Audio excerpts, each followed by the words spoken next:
সম্মানিত YouTube viewers, আসসালামু আলাইকুম। আসলাম ARB টিভির পক্ষ থেকে সবাইকে স্বাগতম। আশা করি সকলে ভালো আছেন। আজ আমি আবারও নতুন একটি টেকনিক্যাল টিউটোরিয়াল ভিডিও নিয়ে আপনাদের সামনে হাজির হয়েছি। তো আমার ভিডিওর বিষয় হচ্ছে ভোল্টেজ স্টেবিলাইজার। তো আমার এখানে দেখতে পাচ্ছেন যে একটি ভোল্টেজ স্টেবিলাইজার রয়েছে। তো ভোল্টেজ স্টেবিলাইজার রিপেয়ার এবং ভোল্টেজ স্টেবিলাইজার সম্পর্কে আজকে আমি আলোচনা করব। তো আশা করি সম্পূর্ণ ভিডিওটি দেখলে অবশ্যই সকলের ভালো লাগবে। যদি এই সম্পূর্ণ ভিডিওটি দেখে ভালো লাগে তাহলে যাওয়ার আগে অবশ্যই একটা লাইক দিয়ে যাবেন এবং আপনার মূল্যবান মতামত অবশ্যই ভিডিওতে জানিয়ে দেবেন কমেন্টের মাধ্যমে। তো ভিউয়ার্স, আমরা প্রথমে এখানে একটা ভোল্টেজ স্টেবিলাইজার দেখতেছি। ভোল্টেজ স্টেবিলাইজার, তো এখানে যেটা রয়েছে এটা হচ্ছে, এখানে দেখেন একটা ইলেকট্রনিক সার্কিট রয়েছে এবং ভোল্টেজ স্টেবিলাইজার আর একটা রয়েছে যেটা পাওয়া যায়, সেটা আরও ভালো মানের উন্নত সার্ভো টাইপ, অর্থাৎ এখানে ট্রান্সফরমারতে কয়েল অনুযায়ী সেখানে ভোল্টেজটা আপ ডাউন হয়। অর্থাৎ ভোল্টেজ যদি কম থাকে তাহলে সেটা আউটপুট ভোল্টেজে আমাদের 220 দিয়ে থাকে এবং যদি ভোল্টেজ বেশি থাকে সেটাও আউটপুট ভোল্টেজ 220 দিয়ে থাকে। তো আসলে ভোল্টেজ স্টেবিলাইজার হচ্ছে ভোল্টেজটাকে স্থির রাখা। তো ভোল্টেজ স্টেবিলাইজারের কাজ ভোল্টেজ স্থির রাখা, অর্থাৎ আমাদের সাপ্লাই লাইনে, অর্থাৎ আমরা যে এসি লাইনে যে আমরা যে এই প্লাগটি লাগাই সেখানে যে আমাদের অনেক সময় বিভিন্ন কারণে ভোল্টেজটা কম আসে, অর্থাৎ 220 ভোল্টের লাইন অনেক সময় দেখা যাচ্ছে যে 180 ভোল্ট বা 200 ভোল্ট কোনো কোনো জায়গায় চলে আসে। তো সেই ভোল্টেজটা যদি কম থাকে তাহলে আমাদের ফ্রিজে, অর্থাৎ আমরা যে ফ্রিজ চালাই সেই ফ্রিজের যে কম্প্রেসারটা, একটা কম্প্রেসারের ফ্রিজ হচ্ছে হার্ট, অর্থাৎ সেই কম্প্রেসারটা ভোল্টেজের কারণে সেখানে যে আমাদের কয়েলটা থাকে সেখানে অ্যাম্পিয়ার বেশি নিয়ে যায়।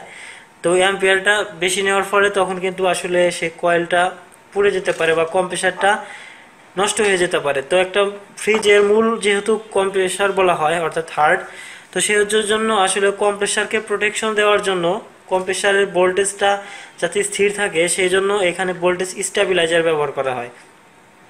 তো আমরা এ থেকে বুঝে নিলাম যে ভোল্টেজ স্টেবিলাইজার অর্থ হচ্ছে ভোল্টেজ স্থির রাখা। তো আমরা এখন প্রথমে দেখি, এখানে দেখেন আমাদের একটা 3 পিন প্লাগ রয়েছে, রাউন্ড প্লাগ।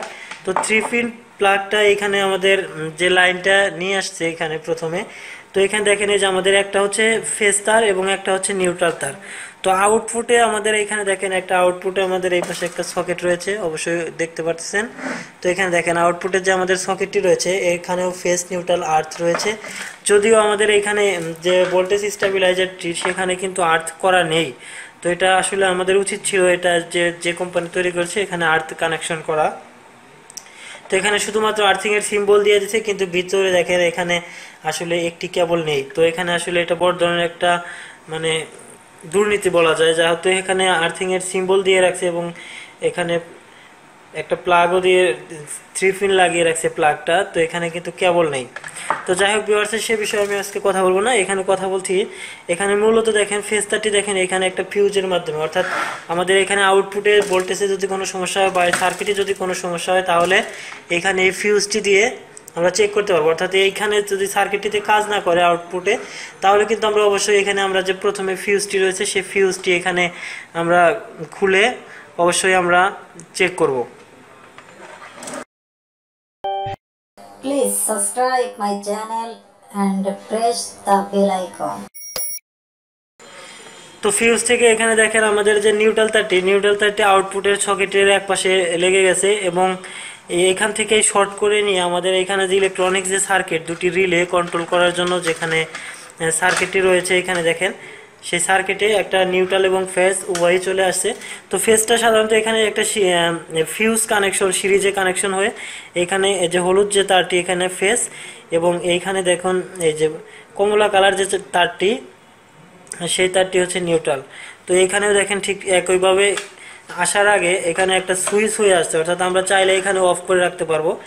এখানে একটা সুইচ রয়েছে যে সুইচটি ইন্টিগ্রেটর সাথে যুক্ত রয়েছে। তো এখানে প্রথমে আমরা যেখানে দেখছিলাম এখানে ফেজটারটা কমলা কালার ইয়েলো কালার, তো ইয়েলো কালার ফেজটা দেখেন এখানে প্রথমে যে আমাদের সুইচটি রয়েছে এই সুইচটিতে উপরে প্রান্তে লেগেছে। তো এই উপরের প্রান্তে সুইচটি লাগার ফলে এখানে দেখেন যখন আমরা এই সুইচটিকে অন করতেছি তখন কিন্তু এইটার সাথে এই কন্ট্যাক্টটি লেগে যাচ্ছে। তো এখন এইখানে আমাদের যে যে সার্কিট, ইলেকট্রনিক সার্কিট রয়েছে, সেই সার্কিটের মধ্যে এখানে রিলেতে চলে আসতেছে। তো এবং এইখানে দেখেন আমাদের এই যে আমাদের যে নিউট্রাল তারটিও কিন্তু এখানে চলে আসছে। নিউট্রাল তারটি এখানে দেখেন এই যে নিচের এখানে লেগেছে, এবং প্লাস হচ্ছে এখানে এই যে ইলেকট্রনিক যে সার্কিটটি সেখানেও চলে আসছে। তো এখন কথা হচ্ছে যে এখানে নিউট্রালটা এই সুইচে কেন দেওয়া হলো, অর্থাৎ আমাদের এইখানে যে একটা ইন্ডিকেটর রয়েছে যেটা আমরা অন করলে এখানে যে সুইচটা সাথে যে ইন্টিগ্রেট করে, মূলত সেই ইন্টিগ্রেটরের জন্য এখানে নিউট্রাল দেওয়া হয়েছে। তা না হলে এখানে নিউট্রাল যদি না দিয়ে আমরা সরাসরি সার্কিটে আনতাম তাহলেও কিন্তু হতো। তো ভিউয়ার্স, তাছাড়া এখানে ইলেকট্রনিক সার্কিট রয়েছে, এটাও আমি আপনাদেরকে বোঝানোর চেষ্টা করব যতটুকু সম্ভব। তো এর আগে একটি কথা না বললেই নয়, যদি আপনি আমার চ্যানেল সাবস্ক্রাইব করে না থাকেন, অর্থাৎ আপনি যদি আমার চ্যানেলে নতুন ভিউয়ার্স হয়ে থাকেন, তাহলে অবশ্যই চ্যানেলটি সাবস্ক্রাইব করে নোটিফিকেশনটি অন করে রাখবেন, তাহলে পরবর্তী ভিডিও সবার আগে দেখতে পারবেন। তো ভিউয়ার্স, এখানে দেখতে পাচ্ছেন যে একটা ট্রান্সফরমার রয়েছে। তো ট্রান্সফরমারটি কিন্তু এই পাশে মূলত এখানে যে সার্কিটটি রয়েছে, তো এখানে ট্রান্সফরমার রয়েছে। ট্রান্সফরমারটি মূলত এখানে দেখেন এই যে আমাদের যে রিলেটা রয়েছে, রিলের যে আসলে 12 ভোল্টের রিলে এখানে দেখা যাচ্ছে না ভালো মতো। তো এখানে 12 ভোল্টের রিলে, যে 12 ভোল্ট এসি। তো এটা এই রিলেটাকে অন অফ করার জন্য এখানে 12 ভোল্ট প্রয়োজন, যার কারণে এখানে আমাদের ট্রান্সফরমার থেকে আমরা 12 ভোল্টে নিয়ে এই রিলেটাকে অন করতে পারতেছি। এবং এখানে ভেরিয়েবল দুইটা রেজিস্টার রয়েছে যেটার মাধ্যমে আমরা ভোল্টেজ এবং অ্যাম্পিয়ার সিলেক্ট করতে পারবো। তো এখানে এই ভেরিয়েবল রেজিস্টারের কারণে, অর্থাৎ এখানে যে সার্কিটটা রয়েছে সেই সার্কিটটা যখন এই রিলেটাকে অন করে দেয়, অর্থাৎ রিলেটা যখন কানেক্ট হয়ে যায়, তখন এইখানে ফেসের সাথে দেখেন শর্ট রয়েছে। আর এইখানে ভোল্টেজটা মূলত বাড়ানোর জন্য এখানে এই ট্রান্সফরমারটাই ভূমিকা পালন করছে। তো এখানে দেখেন যে ট্রান্সফরমার, এখানে 4টি কেবল রয়েছে, ট্রান্সফরমার থেকে 4টি কেবল আসছে। তো এখানে আমরা প্রাইমারি এবং সেকেন্ডারি যদি ধরি, তাহলে আমরা এটা প্রাইমারির এখানে আমরা দেখেন যে প্রথমত আমাদের এই যে এখান থেকে যে ফেজ তারটা আছে, সেই ফেজ তারটার সাথে কিন্তু একটি তার লেগে গেছে, এবং অপর পাশে এখান থেকে নিউট্রালের সাথে, অর্থাৎ এই যে আমাদের কমলা কালার যেটা, এটা হচ্ছে নিউট্রাল, এবং এই পাশে নিউট্রালটি লেগে গেছে। তো এখন এখানে ফেজ এবং নিউট্রাল উভয়ই কিন্তু ট্রান্সফরমারতে পেয়ে গেছে, অর্থাৎ এখন যদি এই ট্রান্সফরমারটি অন হয়ে যায়, তাহলে এটা আসলে সরাসরি ওরকম ট্রান্সফরমারতে ফেজ এবং নিউট্রালটা আসলে কাট করে থাকবে, কিন্তু সব সময় পাবে না। যখন নিউট্রালটি পাবে তখন এখানে এই রিলেটা অন হবে। আর রিলেটা যখন অন হবে তখন এইখানে যে এই যে ইলেকট্রনিক সার্কিট, এখান থেকে ভোল্টেজ বাড়ানোর রেজিস্টার দিয়ে এবং এখানে ক্যাপাসিটর দিয়ে ভোল্টেজ একটু আপ করার সিস্টেম রয়েছে। তো সেই সিস্টেমটা মূলত এখানে আমাদের এই রিলে যখন অন হবে তখন এখানে এই ফেসের সাথে ভোল্টেজটা বাড়িয়ে দেওয়ার সিস্টেমটা অন করে দেবে। মূলত ট্রান্সফরমার এই কাজটাই করবে। এবং তখন কিন্তু এই পাশে দেখেন যে আউটপুটের জন্য যে ফেজটারটি, এখানে দেখেন যে আউটপুটের জন্য, অর্থাৎ আমরা একটি ফ্রিজে যদি লাইন দিই তাহলে কিন্তু এই সকেট থেকে দেব। তো এই সকেট থেকে যখন লাইন দেব তখন আমাদের এই পাশে এই যে ফেজটারটি যেটা আসছে সেটা কিন্তু এইখানেই সরাসরি এইখান থেকেই চলে আসছে।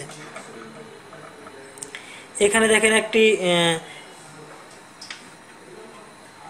এটা হচ্ছে নিউট্রাল তারটি, কারণ এখানে কালোর সাথে লাগা রয়েছে। এখানে যে আমরা যে কমলা কালার যেটা দেখছি এটা হচ্ছে নিউট্রাল তার, এবং এখানে যে ফেজ তারটি এখানে ব্রাউন কালার তার দিয়ে এখানে ফেজ তারটা এইখান থেকে মূলত যে আমাদের ইলেকট্রনিক যে সার্কিট, সেই সার্কিটের এখানে দেখেন রিলের কিন্তু একটি প্রান্ত থেকে, অর্থাৎ লাইন আউট হবে যেখান থেকে, সেখান থেকে কিন্তু এই রিলের যে আমাদের টার্মিনাল, সেখান থেকে কিন্তু আমাদের এই ফেজ তারটি এই সকেটে চলে গেছে।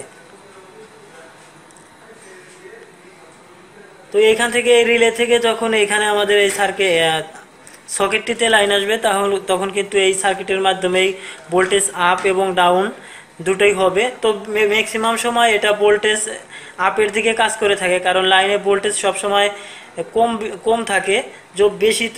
আসলে বেশি সময় থাকে না, অনেক কম সময় দেখা যায় যে একটু ওভার ভোল্টেজ হয়েছে। তবে ম্যাক্সিমাম সময় লো ভোল্টেজ থাকে, আর লো ভোল্টেজে কিন্তু এই সার্কিটটি এবং এই রিলেটি ভালোভাবে কাজ করবে, এবং কাজ করার ফলে এই পাশে আমরা আউটপুটে সঠিক ভোল্টেজ, অর্থাৎ ভোল্টেজটা আমরা স্থির পাবো সবসময়। তো আজকের বিষয় ছিল আসলে আমাদের ভোল্টেজ স্টেবিলাইজার। তো আশা করি সম্পূর্ণ ভিডিওটি যদি দেখে থাকেন তাহলে অবশ্যই ভালো লাগবে। পরবর্তীতে আমি কার্বো টাইপ যে ভোল্টেজ স্টেবিলাইজার রয়েছে সেটা নিয়ে একটি ভিডিও আপনাদেরকে শেয়ার করব। আশা করি আজকের ভিডিও দেখে যদি ভালো লেগে থাকে তাহলে অবশ্যই একটা যাওয়ার আগে লাইক দিয়ে যাবেন, এবং অন্যান্য আরও নতুন ভিডিও পেতে চ্যানেলটি যদি সাবস্ক্রাইব করে না থাকেন তাহলে সাবস্ক্রাইব করে আসলামের ভিডিওর সাথে থাকুন। সুস্থ থাকুন, ভালো থাকুন, আল্লাহ হাফেজ।